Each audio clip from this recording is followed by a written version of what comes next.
নমস্কার বন্ধুরা, সম্পাস রান্নাঘরে আপনাদের সকলকে স্বাগত। আজ আবার একটা রেসিপি নিয়ে আপনাদের কাছে চলে এলাম। আজকের রেসিপি হাঁসের ডিমের কারি। আমি যেভাবে হাঁসের ডিমের কারি রান্না করি, আমি রেসিপিটা আপনাদের শেয়ার করলাম। তাই ভিডিওটা স্কিপ না করে পুরো রেসিপিটা দেখার অনুরোধ রইল। রেসিপিটা ভালো লাগলে আমাকে কমেন্ট বক্সে কমেন্ট করে জানাবেন।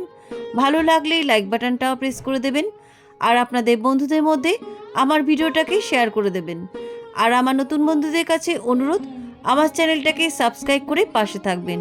আর আমার চ্যানেলে নতুন নতুন রান্নার ভিডিও দেখার জন্য পাশে থাকা ছোট্ট বেল আইকনটাও প্রেস করে দেবেন। চলুন আর কথা না বাড়িয়ে কীভাবে আজকে হাঁসের ডিমের কারি রান্না করছি রেসিপিটা দেখে নেওয়া যাক।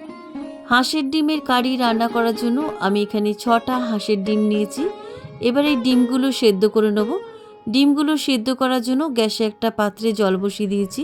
জলের মধ্যে দিয়ে দিলাম 1/2 টিস্পুন লবণ। এবারে জলের মধ্যে ডিমগুলো দিয়ে দিলাম। অনেক সময় ডিমের খোসাগুলো ছাড়তে চায় না, তাই লবণ বা ভিনিগার দিলে পরে অনায়াসে ডিমের খোসাগুলো ছাড়ানো যায়। ডিমগুলো আমি ফুল বয়েল করে নিচ্ছি। ডিমগুলো সেদ্ধ হয়ে গেছে।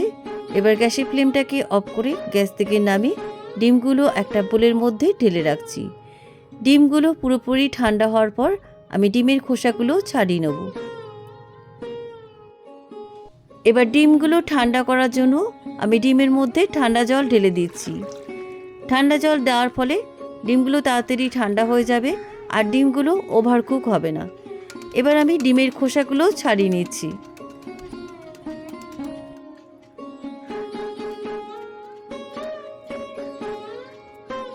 দেখুন, ডিম সেদ্ধ করার সময় লবণ দিয়ে ডিমগুলো সেদ্ধ করেছিলাম, তাই ডিমের খোসাগুলো অনায়াসে ছাড়ানো যাচ্ছে। আপনারা লবণের পরিবর্তে ভিনিগারও দিতে পারেন। একটা ডিমের খোসা আমার ছাড়ানো হয়ে গেছে, বাকি সব ডিমের খোসাগুলো আমি ছাড়িয়ে নিচ্ছি।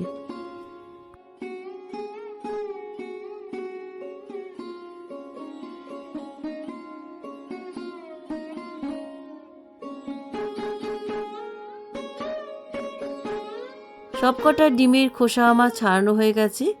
এবার এই ডিমগুলোর মধ্যে আমি একটু ছুরি দিয়ে কাট করে দিচ্ছি, যাতে লবণ আর মশলাগুলো ভালোভাবে ডিমের মধ্যে ঢোকে।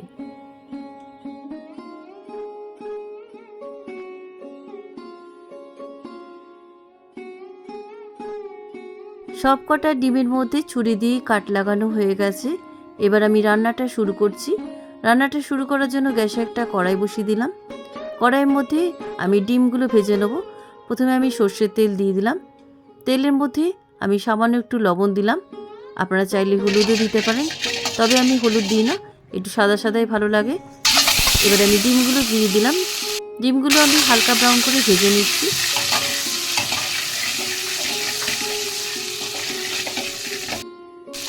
ডিমগুলো আমার হালকা ব্রাউন করে ভাজা হয়ে গেছে। এবার ডিমগুলো আমি একটা বাটির মধ্যে তুলে রাখছি। এবার এই ডিম ভাজার কড়াইয়ের মধ্যে আমি 3টে মিডিয়াম সাইজে আলুকে অর্ধেক করে কেটে রেখেছিলাম। আলুগুলো আমি তেলের মধ্যে হালকা ব্রাউন করে ভেজে নিচ্ছি। আলুগুলো আমার হালকা ব্রাউন করে ভাজা হয়ে গেছে। এবার এই ডিম ভাজার বাটির মধ্যে আলু ভাজাগুলোও তুলে রাখছি। এবার এই কড়াইয়ের মধ্যে দিয়ে দিচ্ছি আরও 2 টেবিল স্পুন সর্ষের তেল। তেলটা গরম হয়ে যাওয়ার পর আমি ফোড়নে দিয়ে দিচ্ছি একটা তেজপাতা, 4টে লবঙ্গ, 3টে ছোটো এলাচ আর 1 টুকরো দারচিনি। তেলটা গরম হয়ে গেছে, গোটা গরম মশলাগুলো দিয়ে দিলাম। গোটা গরম মশলার সুন্দর গন্ধ বেরিয়ে আসার পর আমি এর মধ্যে দিয়ে দিচ্ছি 3টে মিডিয়াম সাইজের স্লাইস করে কেটে রাখা পেঁয়াজ। পেঁয়াজগুলো আমি তেলের মধ্যে হালকা ব্রাউন করে ভেজে নিচ্ছি।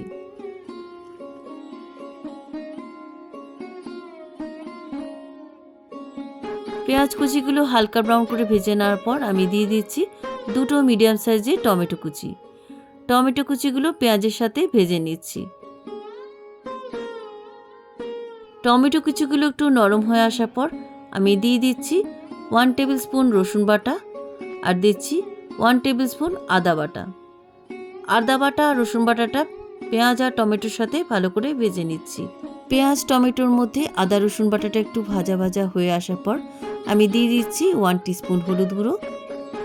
এবারে দিয়ে দিচ্ছি 1/2 টিস্পুন লাল লঙ্কার গুঁড়ো, ঝালটা আপনাদের স্বাদ অনুসারে দেবেন।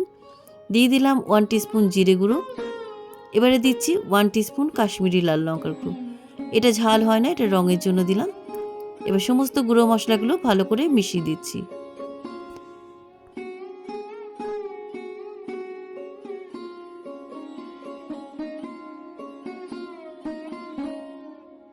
সমস্ত গুঁড়ো মশলাগুলো মিশে যাওয়ার পর এর মধ্যে দিয়ে দিচ্ছি পরিমাণ মতো লবণ, আর স্বাদের ব্যালেন্স বজায় রাখার জন্য দিয়ে দিচ্ছি 1/2 টিস্পুন চিনি। লবণ আর চিনিটা সমস্ত মশলার সাথে ভালো করে মিশিয়ে দিচ্ছি। মশলাটা খুব ভালোভাবে কষানো হয়ে গেছে। এবার এই মশলার মধ্যে দিয়ে দিচ্ছি কুচনো কাঁচা লঙ্কা। ঝালটা আপনাদের স্বাদ অনুসারে দেবেন।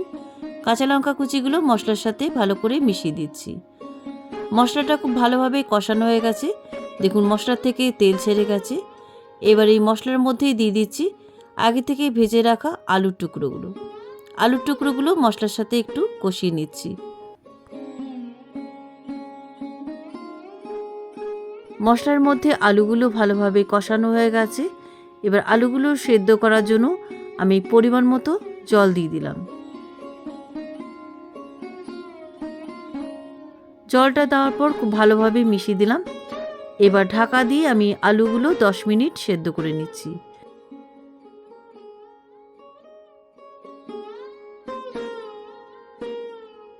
দশ মিনিট পরে ফিরে এলাম। এবার ঢাকা খুলে দেখি আলুগুলো সেদ্ধ হয়েছে কিনা। আলুগুলো একদম সুসেদ্ধ হয়ে গেছে। এবার এই গ্রেভির মধ্যেই দিয়ে দিচ্ছি আমি আগে থেকে ভেজে রাখা হাঁসের ডিম। ডিমগুলো দিয়ে দিলাম। ডিমগুলো গ্রেভির মধ্যে ভালোভাবে মিশিয়ে দিচ্ছি। রান্নাটা আমার প্রায় শেষের দিকে।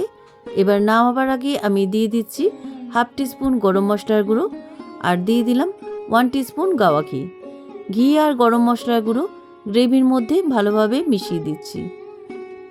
ঘি আর গরম মশলার গুঁড়ো গ্রেভির মধ্যে মিশিয়ে দেওয়ার পর আমি দিয়ে দিলাম ধনেপাতা কুচি। ধনেপাতা কুচি গ্রেভির মধ্যে মিশিয়ে দেওয়ার পর আমি গ্যাসের ফ্লেমটাকে অফ করে গ্যাস থেকে নামিয়ে আমি সার্ভিং প্লেটে আমি হাঁসের ডিমের কারি সার্ভ করছি। কেমন লাগলো আজকের এই হাঁসের ডিমের কারি রেসিপি? আপনারাও বাড়িতে এইভাবে হাঁসের ডিমের কারি বানিয়ে গরম ভাতে তো খেতে পারবেন, রুটি পরোটার সাথেও খাওয়া যেতে পারে।